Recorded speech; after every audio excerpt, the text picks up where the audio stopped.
Indahnya rencana Allah. Kusajikan sebuah perumpamaan untuk dijadikan bahan renungan. Katakanlah bahwa ada seorang raja yang telah melantik seorang biasa menjadi gubernur untuk memerintah di suatu bandar. Orang itu diberi pakaian kerajaan dengan bendera, panji-panji, gendang kerajaan dan sepasukan tentara yang cukup lengkap. Masa pun berlalu, akhirnya ia mengira bahwa kedudukan atau keadaan itu akan kekal, sehingga timbullah rasa bangga dan sombongnya. Ia lupa kepada keadaannya sebelum ia dilantik menjadi gubernur dahulu.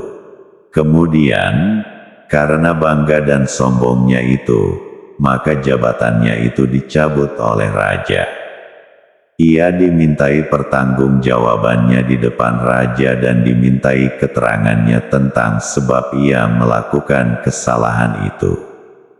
Akhirnya ia diputuskan bersalah, lalu dipenjarakan dan menyesal ia berada di dalam penjara yang sempit dan gelap. Karena lamanya ia berada di dalam penjara, maka perasaan bangga dan sombongnya itu pun hilang. Hatinya luluh dan api hawa nafsunya pun padam. Kemudian, semua keadaannya ini diketahui oleh raja dan lama-kelamaan raja itu pun merasa kasihan kepadanya. Ia dilepaskan dari penjara, dan raja itu menyerahkan kembali jabatan yang pernah dipegangnya dahulu untuk menjadi gubernur di bandar yang lain, sebagai hadiah dari raja itu. Setelah itu, ia tetap memangku jabatan gubernur dengan keadaan baik hati dan tidak lagi berperangai buruk seperti dahulu. Akhirnya, ia menjadi orang yang baik dan bersih. Demikianlah perumpamaan seorang mukmin dengan Allah yang membawa mukmin dekat dengannya dan menjadi orang pilihannya. Dibukanya pintu hati si mukmin itu untuk menerima kasih sayang dan karunia-Nya. Maka tampaklah oleh si mukmin itu dengan mata hatinya sesuatu yang tidak tampak oleh mata kepala, dan didengarnya dengan telinga hatinya sesuatu yang tidak pernah didengar oleh telinga kepala.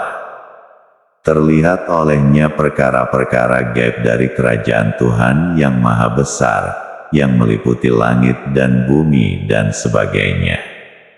Semakin dekatlah ia kepada Allah. Salat dan doanya diterima oleh Allah. Ia dikaruniai kasih sayang dan perkataan yang baik-baik dan manis dari Allah.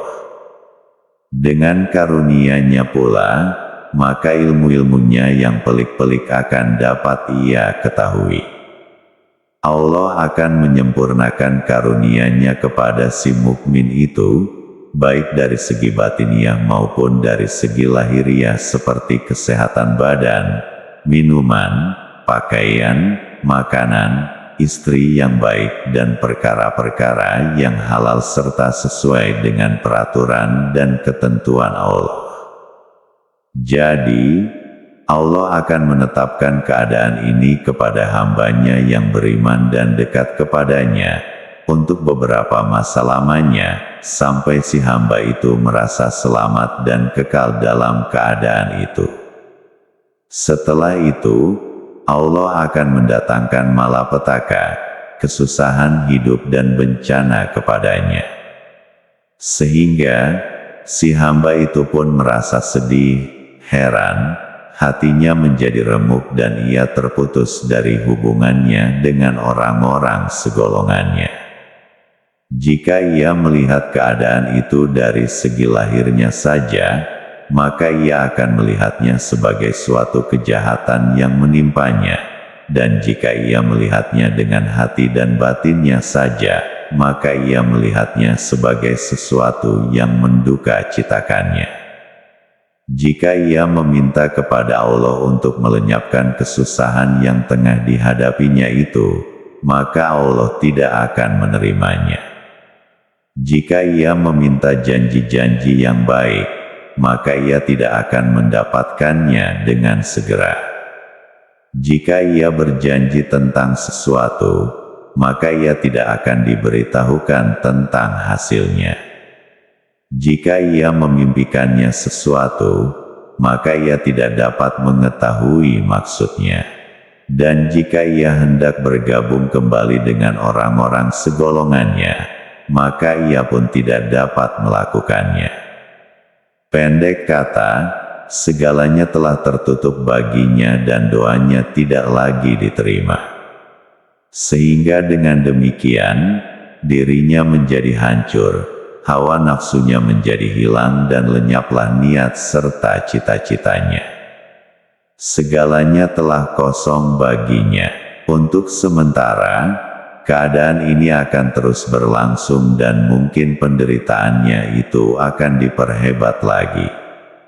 Sehingga sampailah masanya, bila ia merasakan tabiat-tabiat dan sifat-sifat kemanusiaannya hilang setahap demi setahap, yang akhirnya ia tinggal mempunyai ruh saja. Maka ia akan mendengar suara batinnya memanggil. Allah berfirman, hantamkanlah kakimu, inilah air yang sejuk untuk mandi dan untuk minum. Quran Surat 38 ayat 42. Ayat ini difirmankan kepada Nabi Ayub alaihi salam.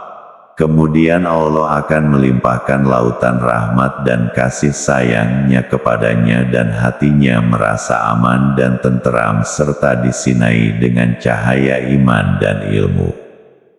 Pintu keridaan Allah dibukakan untuknya.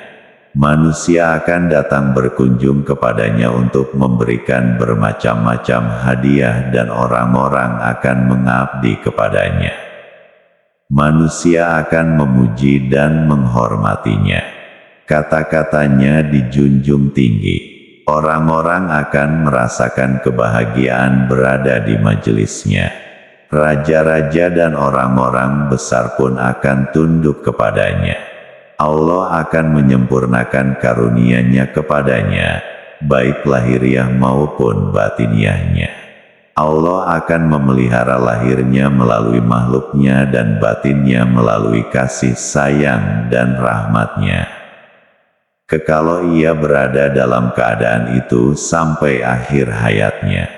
Setelah itu, Allah akan memasukkannya ke tempat yang tidak terlihat oleh mata, tidak terdengar oleh telinga dan tidak terlintas di dalam hati siapapun. Sebagaimana firman Allah, seorang pun tidak mengetahui apa yang disembunyikan untuk mereka, yaitu bermacam-macam nikmat yang menyedapkan pandangan mata, sebagai balasan terhadap apa yang telah mereka kerjakan. Quran Surat 32 ayat 17. Sang Kiai